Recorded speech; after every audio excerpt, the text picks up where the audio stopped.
What's good? It's Jay from Jay's Automotive. Real quick, doing a quick video on a 2019 BMW 540i xDrive. And I was doing the door window main switch on the front driver's door.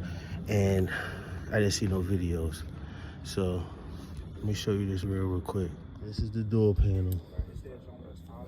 Come my light on. So the door panel had to come out. This is the switch right here. As you can see, it comes right out, but it has this piece on the back that you have to push from the inside of the door panel. So don't try to pry it that way. What I had to do was, you can see I already did the job.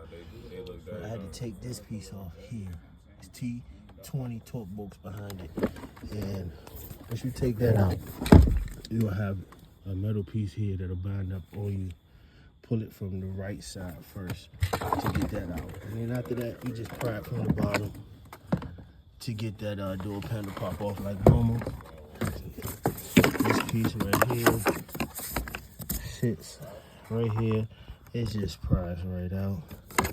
And then you can get to where the switch sits in there. And I had to pry this off too before I took the panel off. So yeah, it's light work once you get that piece off right here. I didn't see no video, so I just wanted to make one.